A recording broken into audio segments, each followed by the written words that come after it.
man a king, every man a king, for you can be a millionaire. But there's something belonging to others. There's enough for all people to share. When it's sunny June and December too, or in the winter time or spring.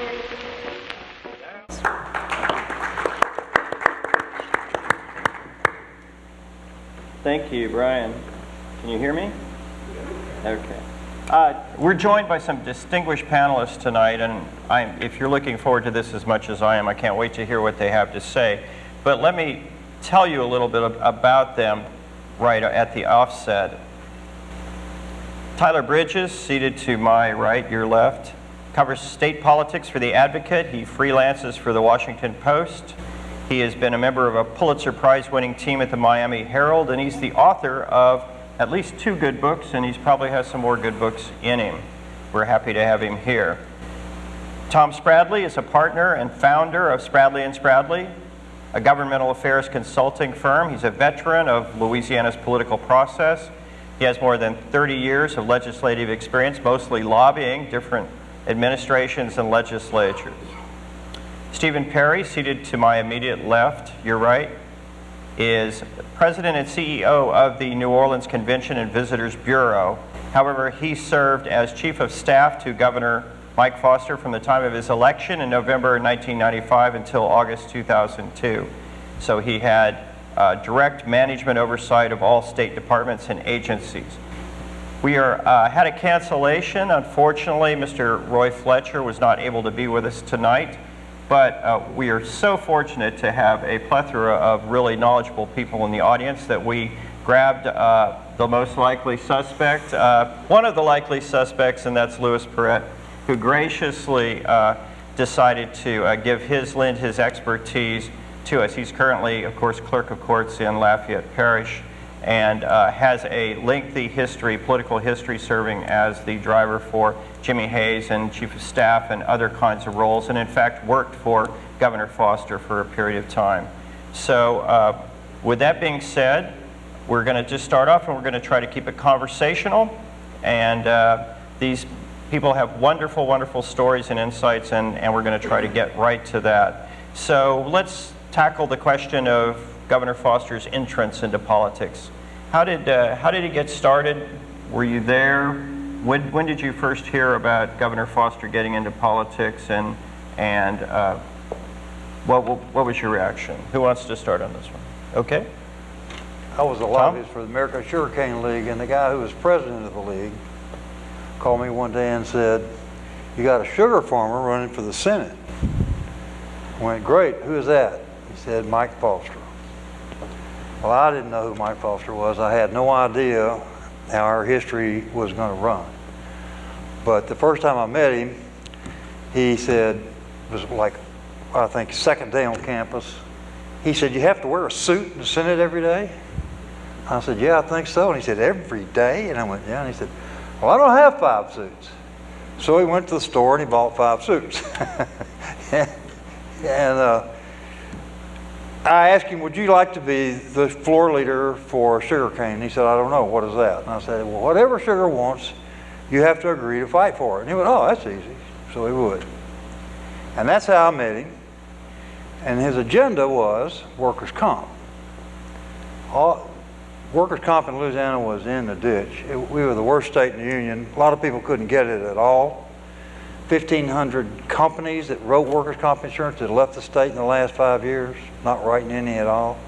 And he was going to reform it. And he did. And I became a foot soldier for that effort. And I got to know him that way. And then Steve went to work for him. Well, this is a real glimpse into what Mike the man is about. I was living in New England at that time and had not come back home for another 2 or 3 years. But Mike's entrance into politics wasn't about politics. It wasn't because he wanted any of the glamour of being in elected office. In fact, he thought it was kind of aggravating. The reality for Mike was that some serious things needed to be fixed. And it became kind of a precursor to a lot of things that guided him later, because in Louisiana, the late 1980s were a dark time. Very, very difficult time. The oil and gas industry was consolidating into Houston. The state budget was in a complete turmoil. You had a situation where, from a business perspective, and for a society and a state to function well, it's got to have a competitive business environment. This collapse of workers' comp and the fact that virtually no coverage was being written in the state could have been the death knell of the Louisiana business community, and Mike decided, you know what, we're going to fix this. And so he ran for office on those grounds, and as it turned out, from his later chairmanship of Senate Commerce and later his run for governor, it really reflected kind of what his internal makeup was about, which was not so much the political side, it was about how do we go and fix things.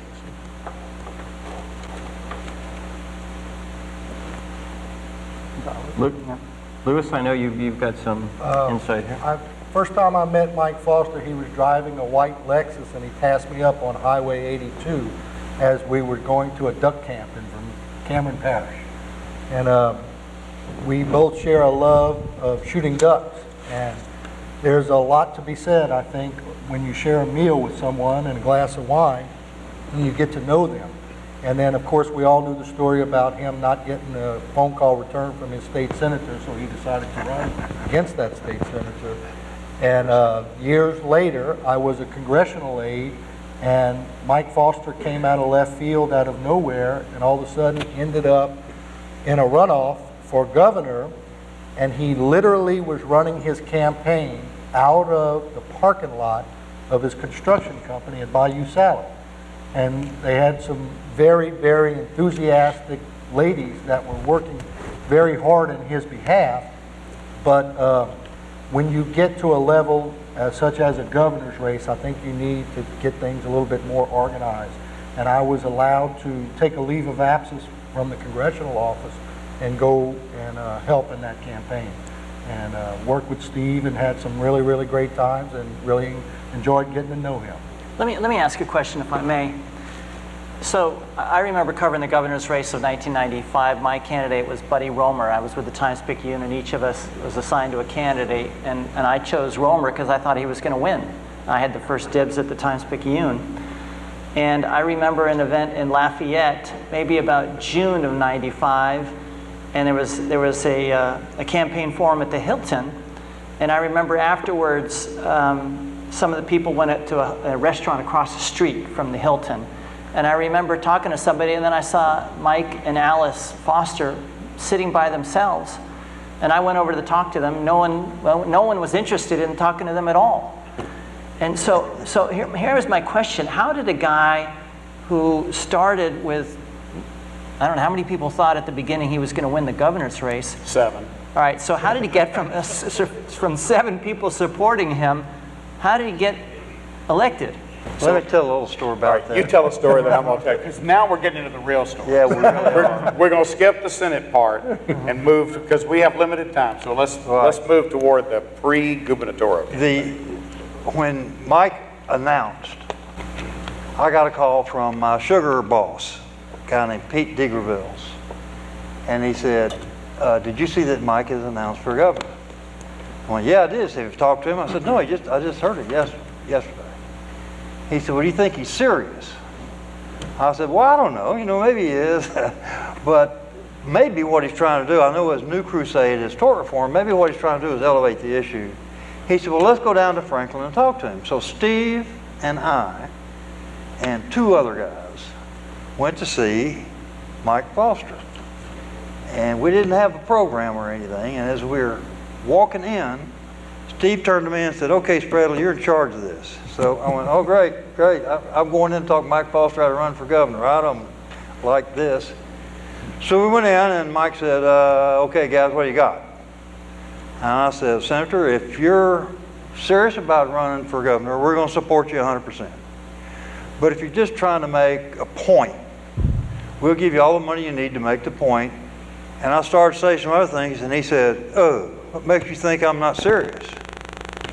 And I said, well, Senator, you can't run a campaign without a driver and a pollster and an ad man and a campaign. You can't do it with 3 trailer girls and a single wide trailer in Franklin. You just can't do it. And he said, I'm probably not going to do any of those things. Well, I am going to put up $1 million of my own money. I went, well, guys, he's running, and I'm running with him. So right before that, I'm the staff head of the Senate Commerce Committee that Mike was chairman of, and we're sitting in the back. It was during legislative session. We're sitting in the back of the chamber. Actually, Mike was in his desk, and he said, come on, let's go sit in the back. So we went in the back and sat in the couch. And I don't know if you'll remember this, but he leaned over to me and said, you know what? I think I'm going to run for governor. God. And God help me how I laughed. But I laughed at first at him. I said, no, you're not serious. And he goes, no, I'm serious. And, you know, I'd had experience in some presidential campaigns, U.S. Senate campaigns, a previous governor's race, and I looked at him and I said, you know, Mike, the world's changed now. I mean, you need to be a really mediagenic kind of personality. I don't know if you know this, but you're really not. And he said, that don't matter. And I said, you know what? It actually might not matter. I'm thinking to myself, yeah, it does, but I'm thinking, I don't know how this is going to work. And he goes, I want to actually run a campaign on issues, and I want to do something totally different than anybody's ever done. He said, you interested in helping? And I thought, absolutely, I'm interested in helping. And I talked to a group of our guys in the Senate, Terry Ryder, who eventually became Deputy Chief of Staff, Kevin Cunningham, became Assistant Chief of Staff, and some others, and we began to talk, and we thought, you know what? This could be interesting. And then Mike comes out of the chute in a different way than any candidate ever had. And I think there were 2 key early elements. One, for an unknown, if you have some money to put up to seed your campaign, it's a difference maker. Because raising that first $1 million when you have no name recognition and no backing, that's impossible. But then Mike did something different that became a cornerstone of who he was. He reached out, Milo Nickel, B.I. Moody, and a lot of the, with these weekly newspapers around the state. He decided, I want to start writing to average people what I think about key issues. And those things started. They were really and important, they became because in a small town, those weekly papers, they really matter. That's right. And all of a sudden, people started talking about it. And there were, a lot of people have forgotten, there were powerful candidates in that race. Buddy Romer, Mary Landrieu, et cetera. Bill Jefferson, Cleo Fields. And so Mike started chipping away on the margins, and frankly, we started out with less than 1%. I mean, it was just, you wondered, how do you begin to get traction? Well, these columns began to get him traction. And something began to happen in politics that you don't see very often. It's something a lot of us have talked about. Everybody tries to figure out who they want to be when they're a candidate. Mike didn't have to figure out who he wanted to be. He decided, I'm going to be Mike Foster. And I will tell you, that authentic side of things, it can either resonate or not resonate. In this case, it began to resonate, and then it got combined with probably one of the most brilliant set of original campaign ads that I've ever seen. They kind of went back to some of the Reagan Morning in America ads that Lee Atwater and others had done in previous times, back in the 80s. But these ones that portrayed Mike as a real human being, a welder, and most people didn't realize he actually could do all that. He could fly a fixed wing. He wanted to fly a helicopter. He couldn't quite then. But boat, a large boat captain, EMT, it didn't matter. And those things portraying Mike as an everyman began to connect with people, and all of a sudden there began to be discussion. And we watched it go from 1% to 2 to 3 to 5, 6, and began to grow. And in politics, the interesting thing is momentum. And momentum came. And then all the other forces of the campaign.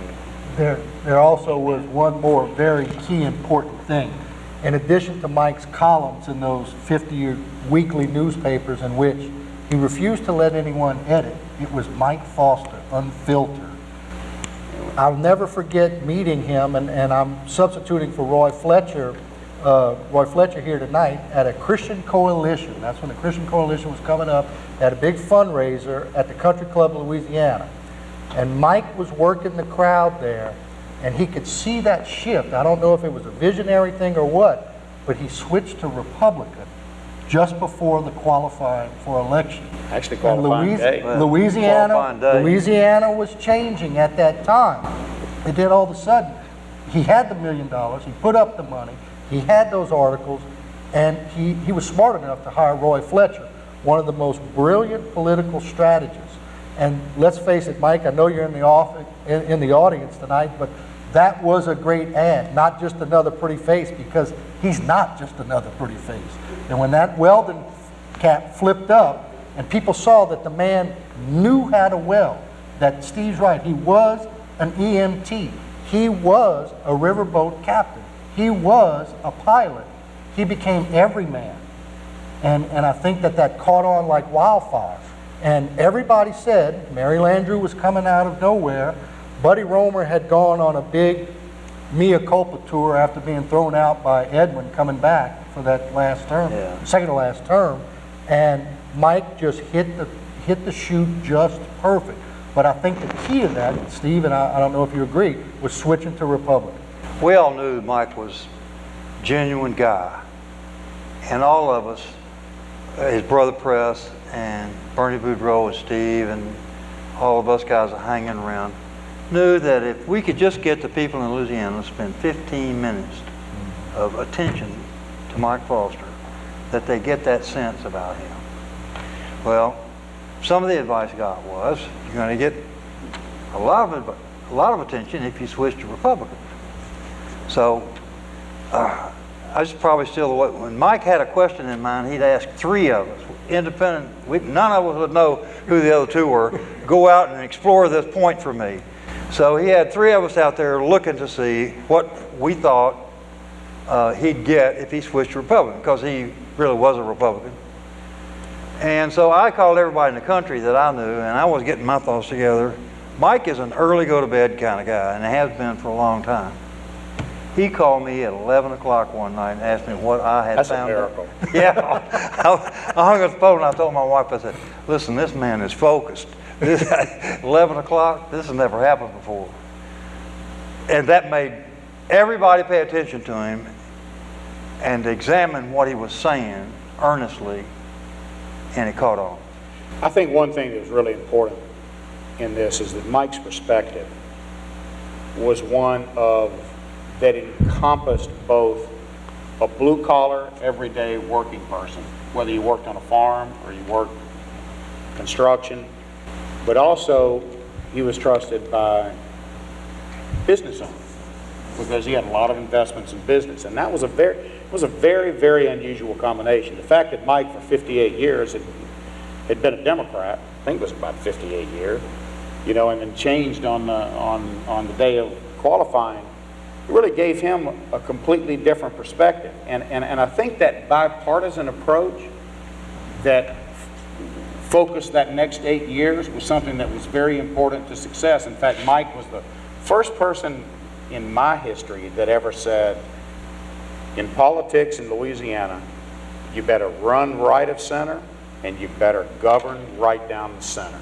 Because if you do, you're going to represent everybody. And one of the interesting things that he would you talk about a nightmare on the campaign stuff.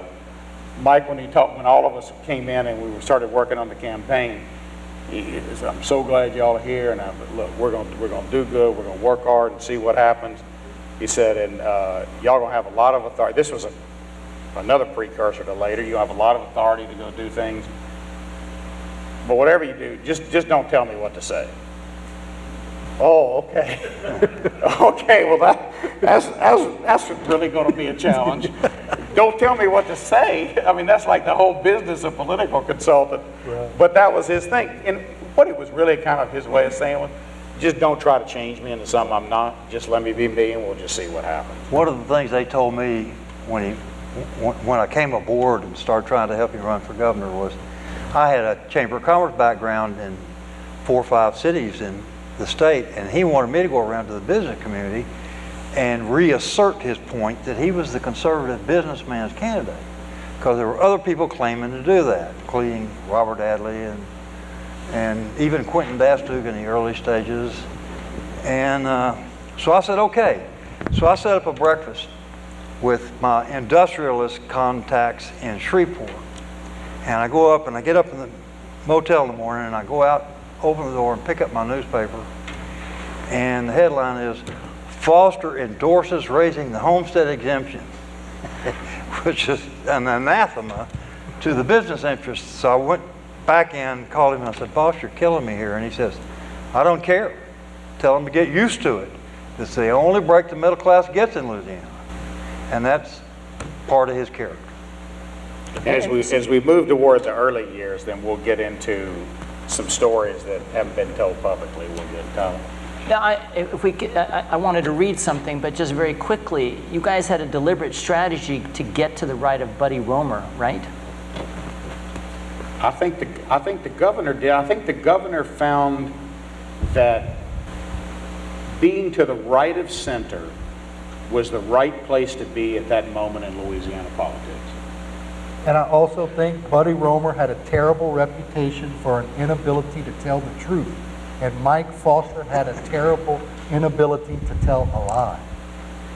That's a good line. So here, I'm reading a story that was published in the Times-Picayune in September of 1995. It was written by a reporter named Chris Cooper.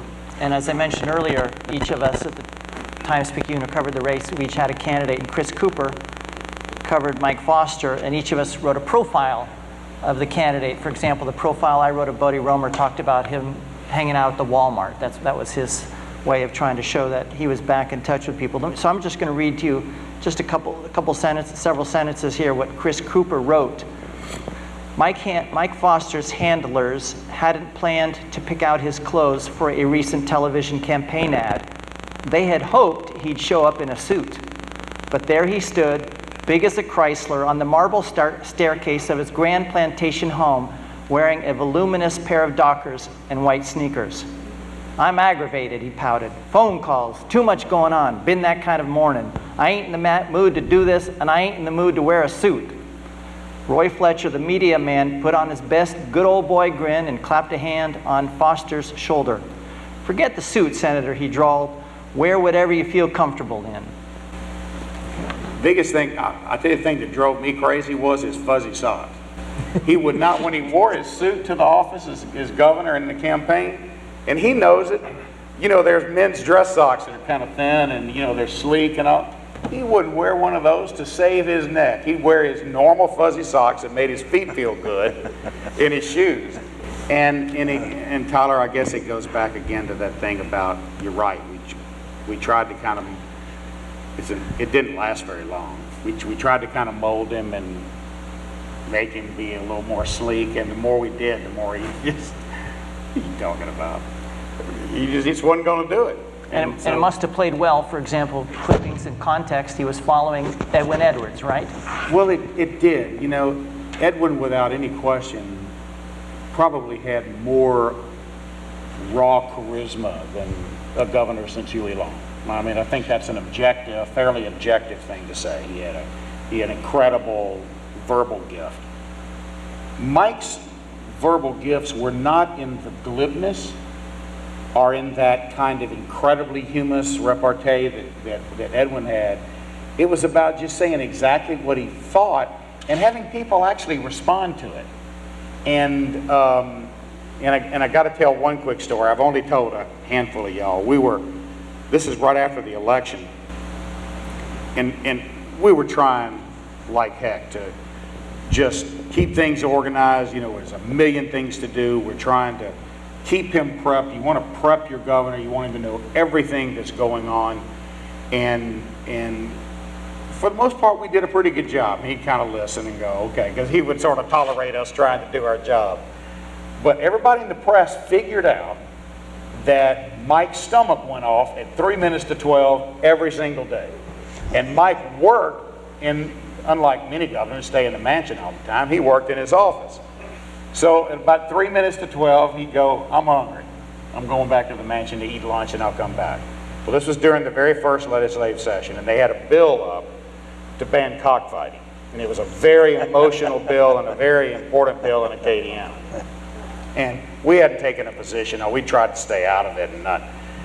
So anyway, we come down the elevator. It's just Mike and I. And the governor's car parks right there at the back door. So he can come off the elevator, get in his car for security purposes. It works most easily. That door opened on the basement floor, and there had to be 10 to 15 media. Broadcast cameras, every print reporter known to man, and as soon as those lights flicked, I knew I had screwed up because something was happening, and they were going to ask him. And I said, "We got to get in the car." He goes, "No, we're not getting in the car. What do y'all want?" And they put the microphones forward, and they said, "Governor, the bill to ban cockfighting is up in the House committee this morning. What is your position?" And my heart sunk so fast. I thought, "Oh my God, what is he going to say?" And he stops for a second, and he looks at him. He said, "Well, you know, it's interesting.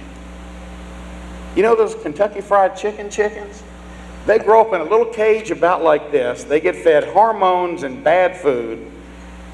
Then they get hung upside down, their throats cut, they get defeathered, they get chopped up, breaded, cooked in boiling oil, and we eat them. You know those cockfighting roosters? You know they live open range, they fight once or twice, and they get put out to stud. And I'm not sure which one's more humane." And the entire press corps just goes dead cold silent. No follow-up. And he goes, "I'll see y'all this afternoon." We walked to the car, and I just sat there, and riding to the mansion at lunch. I thought, I've seen it all now. And I think it's that kind of, it's that kind of sort of honesty and thinking through things in a logical, rational way that maybe we hadn't put our political touch or spin on it. And I thought, you know what, we're going to be all right. I think that kind of thing was what distinguished him from most everybody else. Let me jump in for a second. The Mike Foster that you're describing is very unlike a lot of other political candidates, right? A lot of people who are professional politicians. So I'm just curious about the early days of putting the administration together, of getting the people to head the departments and those sorts of things. What was that process like? So we moved into Pleasant Hall, as many governors-elect have done. And our team, which our core team, was already together.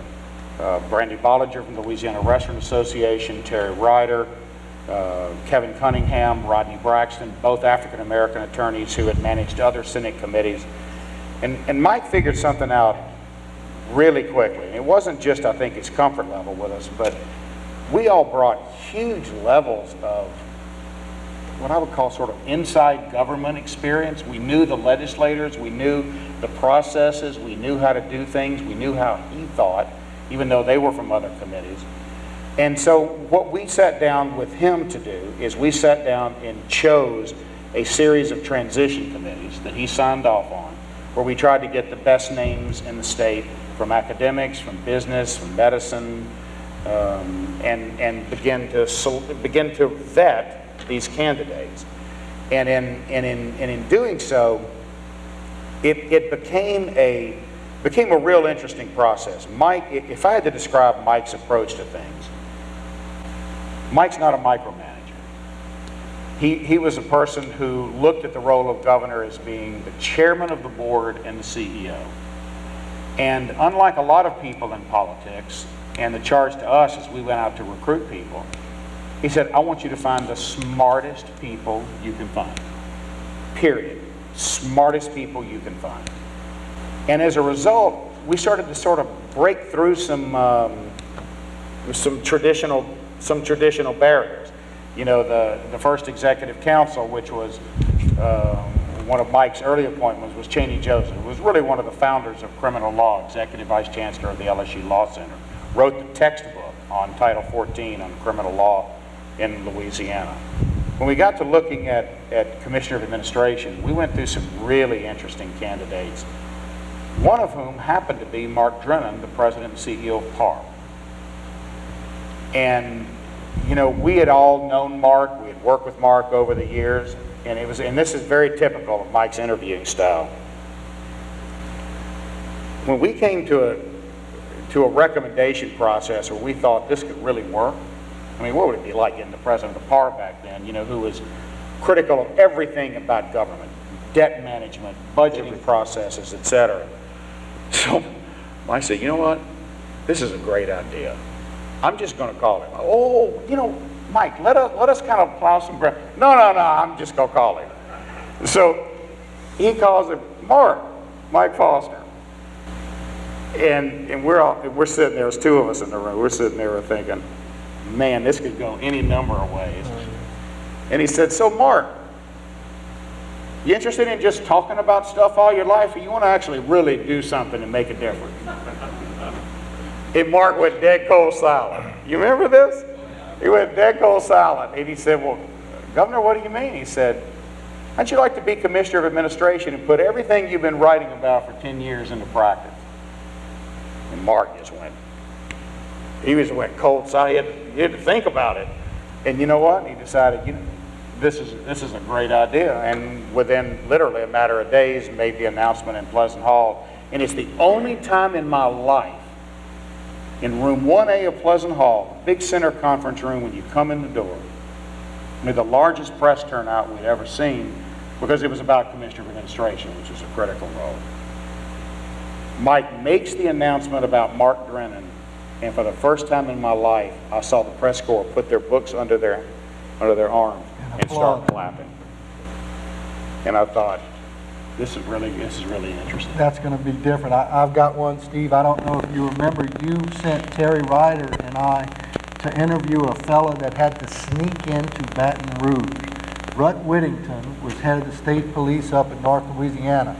Full bird colonel in the Marines. He was so straight, Edwin Edwards had banned him from driving south of Alexandria without personal permission of the head of the state police.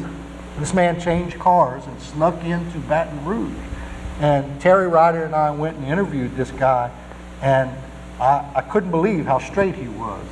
And that's the kind of person that Mike Foster chose, a man that the previous governor had banned from driving south of Alexandria. And you know, Mike, it's really interesting in these days in politics where Christianity has become a real issue. People are, I'm not talking about anyone in particular, I'm talking about nationally, regionally, state, local, anywhere in the country. Professing to be a devout Christian really is very important, particularly in Republican politics. And Mike, of all the politicians I've known in my life, he's the first one that actually acted like a person of Christian principles. And I'm saying that for a particular reason. Mike actually believed in redemption and salvation, not from a theological or from a theistic point of view, but from a personal point of view. So he would reach out to people like, for example, John Kennedy. Right. You know, John, editor of the Law Review, University of Virginia, one of the core Buddy Romer, you know, original brain trust. And a guy who had attacked Mike. Who had attacked Mike. John had gone through a rough... He ran Romer's campaign in '95. Exactly. And was against Mike. And yet Mike said, you know what? That's a very smart young man.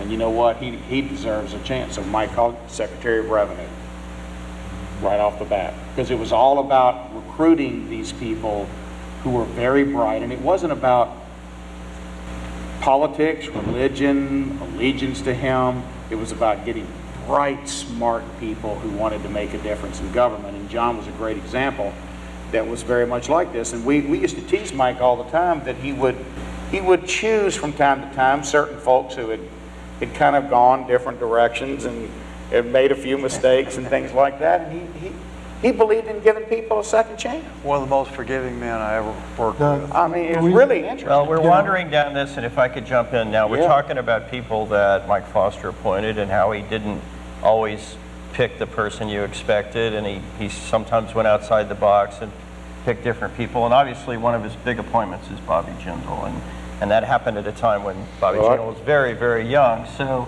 I know that you've got a story about that. I've got a great story about that. I'll tell you what really happened. Alan Martin, who worked for Bob Livingston, had called, and then Jim McCrary had called and said there's this brilliant young man named Bobby Jindal who worked as an intern, and I want y'all to consider him for the Department of Health and Hospitals. And we were going, I believe it was to New Orleans or Lake Charles for the day. I was accompanying Mike. And Steve Perry is the one who pulled me aside and said, if the time is right, I want you to mention maybe Jindal to Mike. And Mike used to shake me up because he'd ride in the front seat of the state police car and make me sit in the back.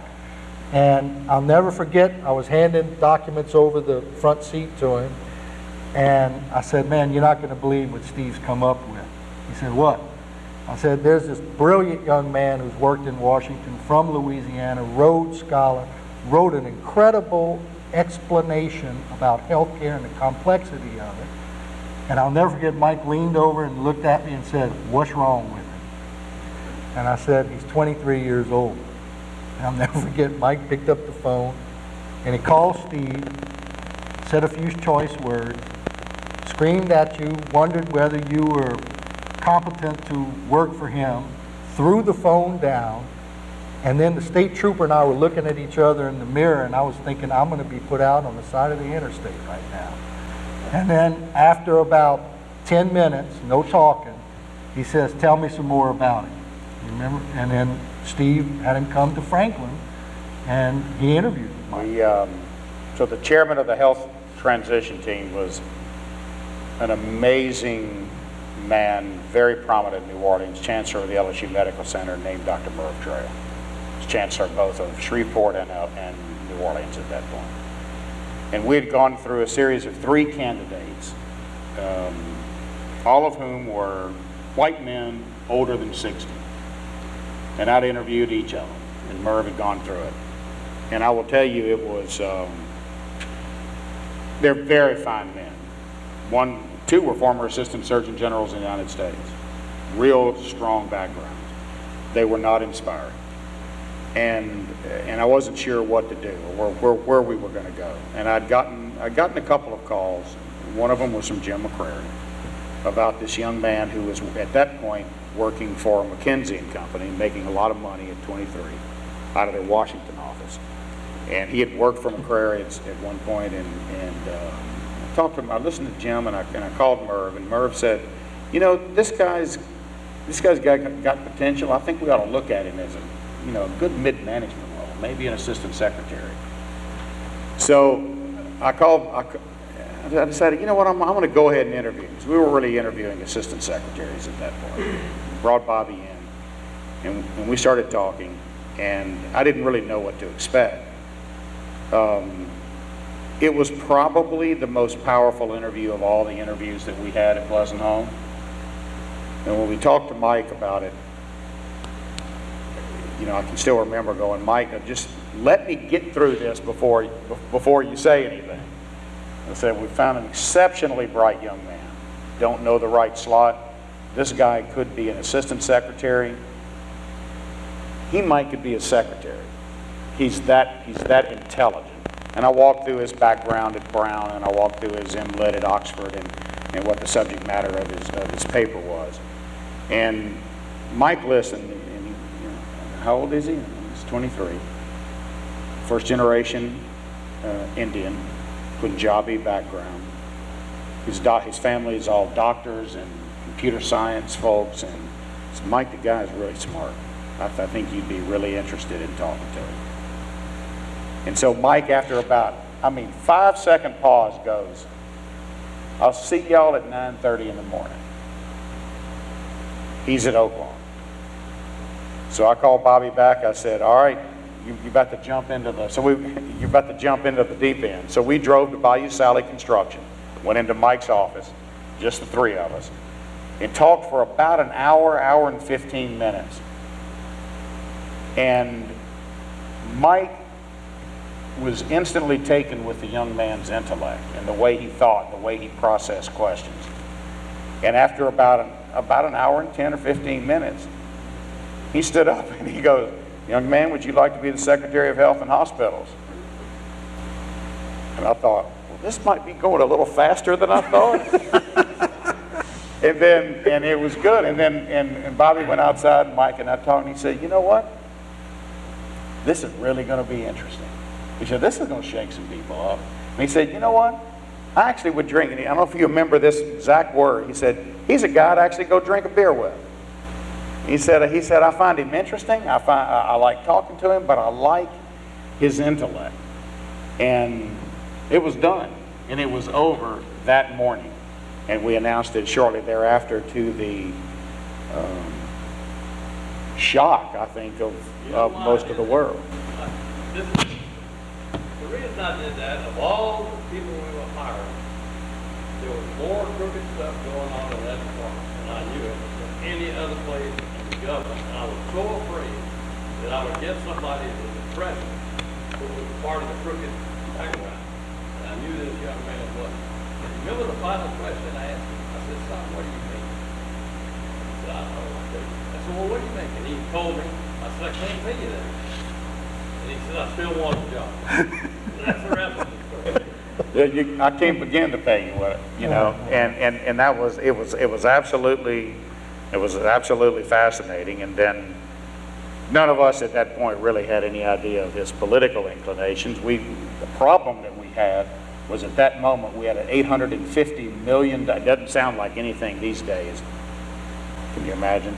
$850 million deficit in the Department of Health and Hospitals, pushing the next year toward $1 billion. And we needed them to fix it, and frankly, they fixed it within a year. And that was a huge first step. And it was Mike's interviewing style on things like that. He wanted to see how people had shown their worth and how they were valued, and then he wanted to apply his take to it. I'll give you another interesting story that nobody knows, but when everyone knows that one of Mike's passions was higher education. 6 out of 8 years, faculty pay raises. We elevated LSU into the top tier with huge new money for ULL and all of the other universities in the state. And it was tremendously important. We were going through a change in administration at LSU, and had done a national recruiting project to hire a new LSU chancellor.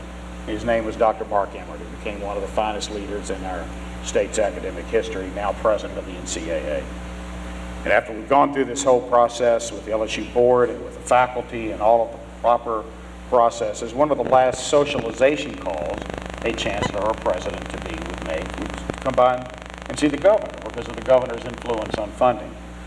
So I've talked to Mark for a long time, and Bill Jenkins was there. Bill had become and Mike had become very close as Bill moved up from dean to provost to chancellor to president.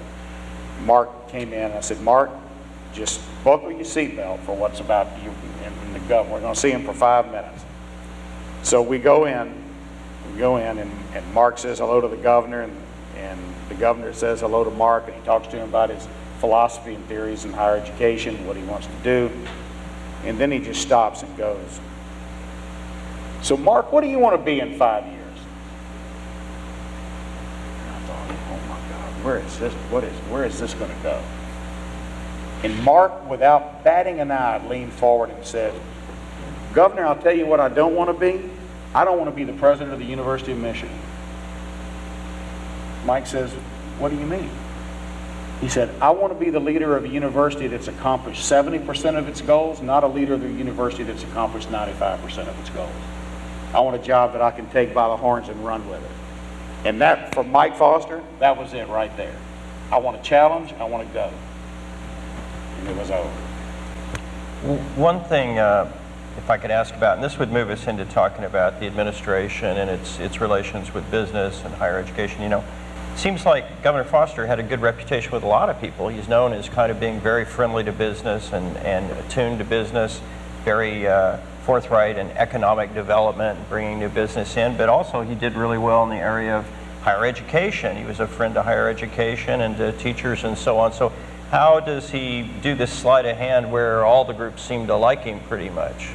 Well, the groups that didn't like him, I will tell you, were the teacher unions, because they had some real problems, because a lot of people have forgotten Even now. though he gave them raises every year.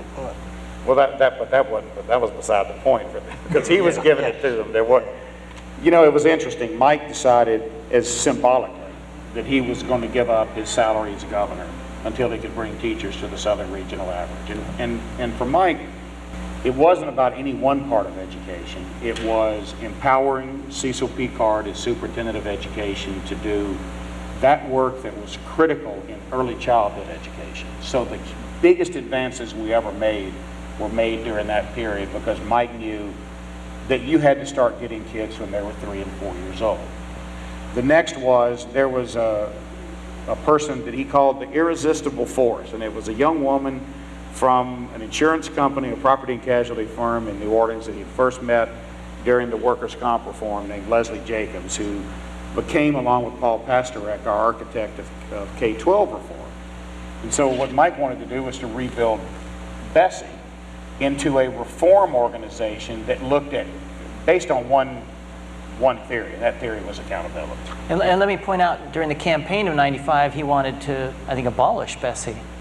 He didn't really like, because Bessie had gotten so political, it became obstructionist, Tyler. It became more of an apologist for teacher unions, and Mike was about, it was interesting, before we ever used the term change agency, he was about change. And when you're dealing with Leslie Jacobs and you're empowering her to go do something, you better get out of the way, because, it was going to start happening. And so Paul and Leslie began this process with Bessie, and Mike got involved later on in Bessie races and in his appointments, in which we knew that it was absolutely critical to begin to elevate teaching and standards. And it didn't really matter if the unions were for you or against you. And then he combined that, and this was part of the sort of the innate shrewdness. We need to start compensating teachers for their value in society, and they were just underpaid. And so we began, as we began to do that bit by bit, not getting to the Southern Regional average quickly enough. But Mike realized, though, that it didn't stop there. So he had 3 other key things. Number one, we had to break out from Bessie's control the technical college system. I mean, it just didn't make sense from a post-secondary education theory point of view and from a politics point of view. So we decided that as a team, and Mike said, you know what, this is the kind of stuff that makes sense. Let's go out with a constant, and again, most of this early stuff required 2/3 vote. And then, of course, when it's a constitutional amendment, it requires a vote of the people to back it up.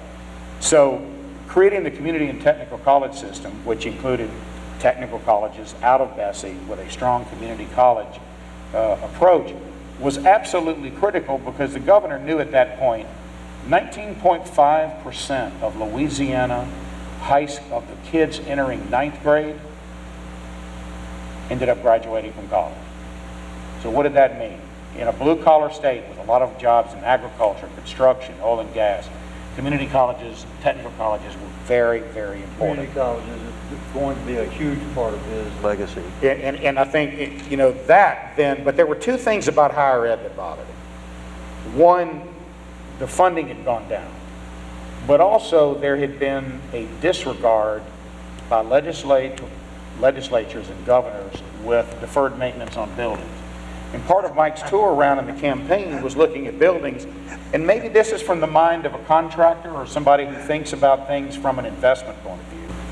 But he said, why do we keep putting this off? Because every 5 years you put it off, you're going up 30-40% plus in cost of making the fix. He called me one day and said, Spradley, meet me over at LSU. We're going to talk about funding the maintenance at LSU. And I went,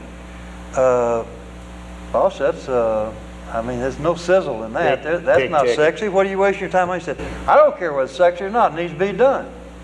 So we went over there, and all the press came, and he told them what he was going to do, and he got good play on it. And then, of course, he lived up to it, which is his legacy. We ended up putting $100 million into deferred maintenance, and one of the most, I think, important things we did was rebuilding physical plants and doing new infrastructure investment.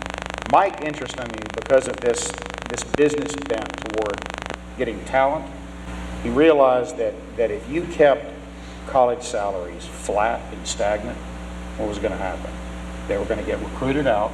You were not going to be able to recruit in the kinds of talent that you wanted, especially at that full professor and research professor level, depending on the university.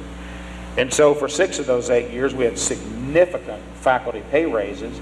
And at that point, then, we did some challenging things. And take LSU, for example.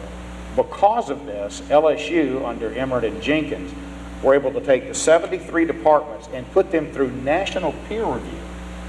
And by putting them through national peer review, they ranked them based on excellence, and the departments that recruited, retained the right kind of faculty and began to produce the right kind of graduates. This was the first time we started talking about STEM kind of graduates.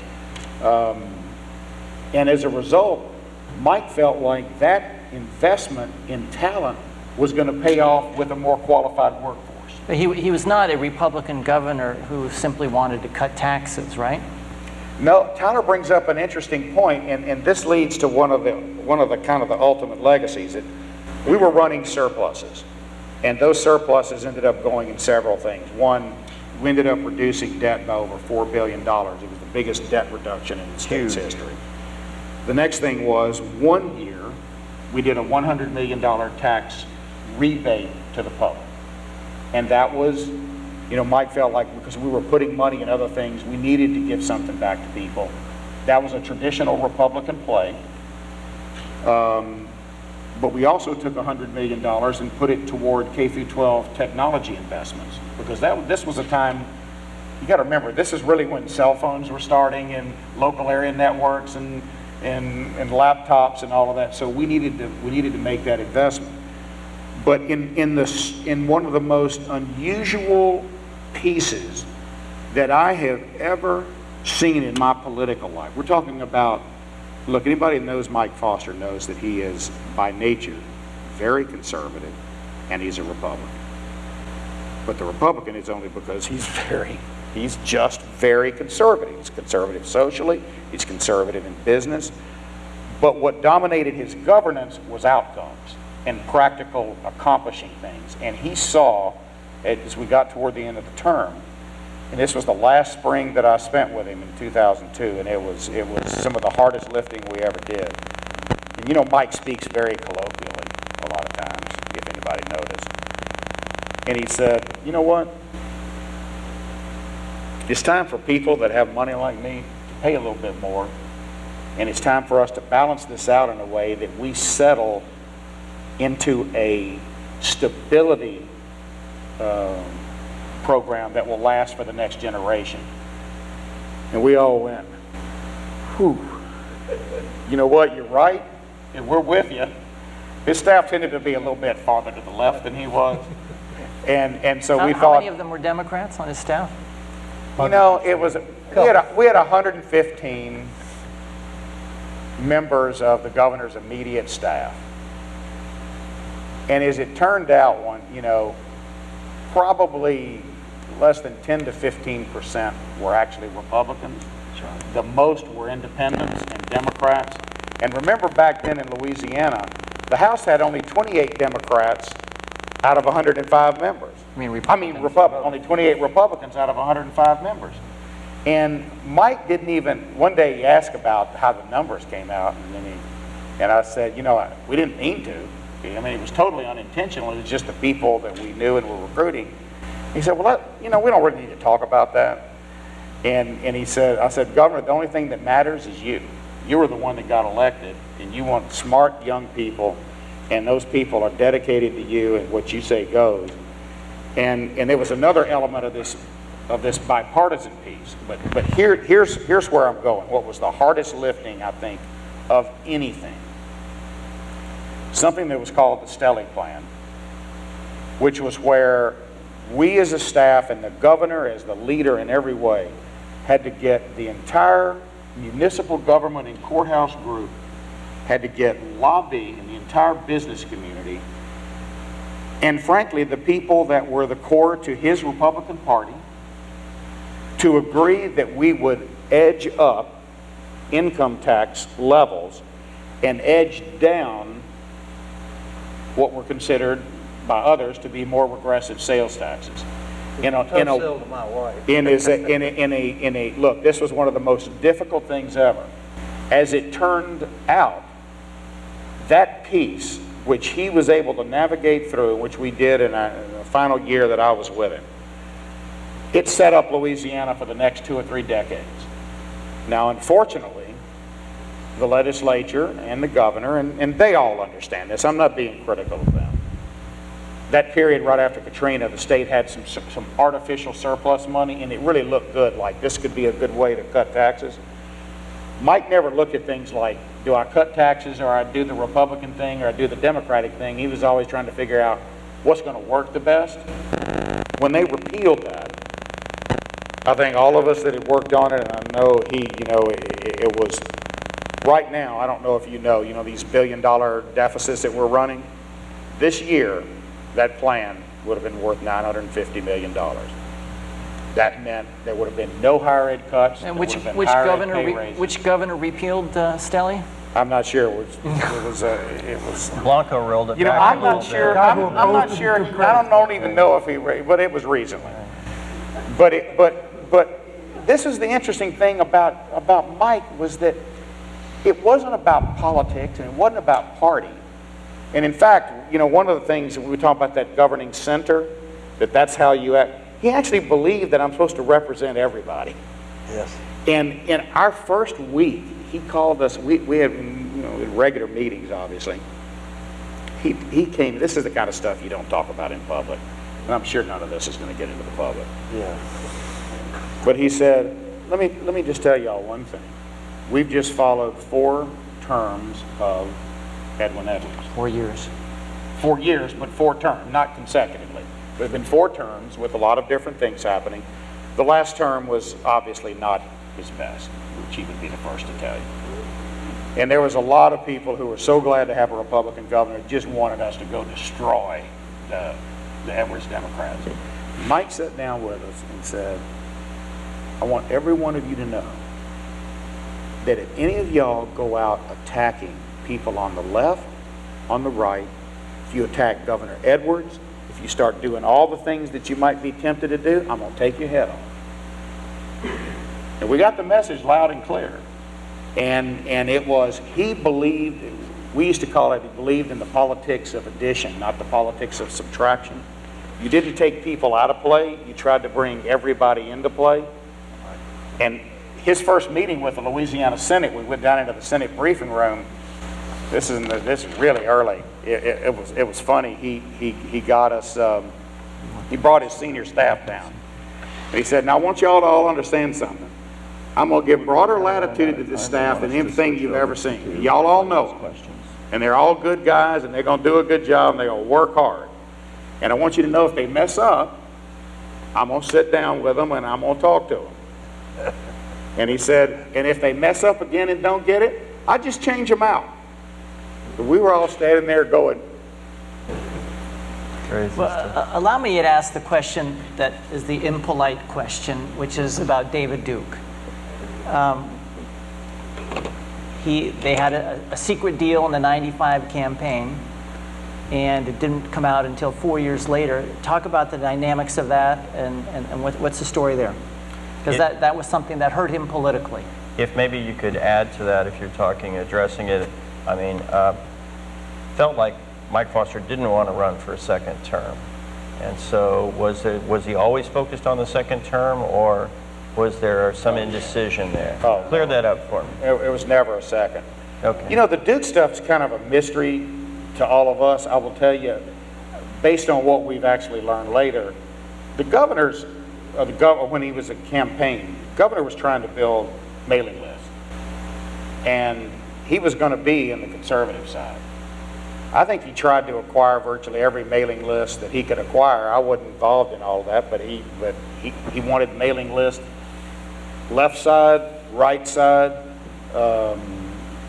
and so none of us. The interesting thing is that and we all read the article, but none of us had any relationship with any of those folks. And the interesting thing turned out to be that his entire strategy for governing was built on moderate Republicans, rural Democrats, and the Black Caucus. And we probably had the most racial strife-free united legislature for 8 years that we've ever had. I agree with that. He had a lot of respect from the black legislators because he was fair, and what he said, he meant, he delivered. He was absolutely direct about all of the things he intended to do along that line.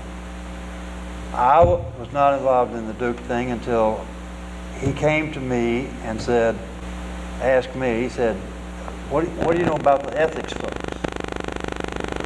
And I said, well, you know, I told him a couple of things that I thought about them. And I said, why? And he said, I got the Duke list. He said, I didn't use it, paid for it with my own money. He said, do you think I need to report that? And I said, I'd call ethics and ask him. He did. He got some bad advice. But I don't think he used it. I never saw any evidence of that. I think he bought it mostly to keep other people from getting it. We didn't use it. We didn't. I didn't have anything to do with it. Didn't find out about it till he was old. You know, it was an interesting thing. People also, you know, have wondered or conjectured when he, by executive order, banned affirmative action, Right. certain affirmative action elements in that first And in the week same or day two. created Martin Luther King Day. And in the same created Martin Luther King Day, right? And actually, we met with Martin Luther King III at the mansion to discuss this. It was one of the interesting things. Mike, you know, I don't think there's a single person I've ever met that's perfect, but I got to tell you, of all the people that I've ever known, he was probably the most colorblind person. And one of the things that that he would always tell us was, and it was one of the things he told us that aggravated him about that disadvantaged business, you know, that affirmative action thing, was that Drennan had done an analysis and had shown that the majority of the recipients were actually well-to-do white women, which bothered him. He didn't think that was correct, that wealthier people should have an advantage. He was, you know, and you can argue to this day the issues of affirmative action, and there are strong arguments on both sides, and I think always will be. But Mike, however old-fashioned you may think, he honestly believed in his soul that a colorblind world would put racial strife behind you. And when I first asked him about the thing, he said, let me just tell you something. One of the things that most empowers people of prejudice is when laws exist that are based on race. If you start eliminating laws that are based on race, you start taking away political capital, you start taking away the ability for people on right and left to complain. And he said, I'd like to do something to move toward a world that in fact works on merit and on who you are and not based on race. We want to thank you, the audience, for joining us tonight in this celebration and discussion of Governor Mike Foster. Governor Foster, thank you very much for your service. As these panelists have attested, they feel deep fondness for you, as do most people in Louisiana. Thank you very much, and thank you to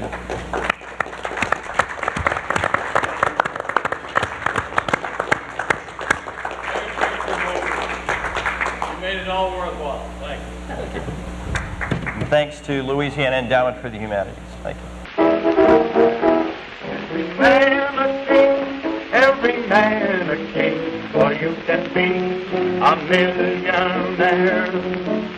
But there's something belonging to others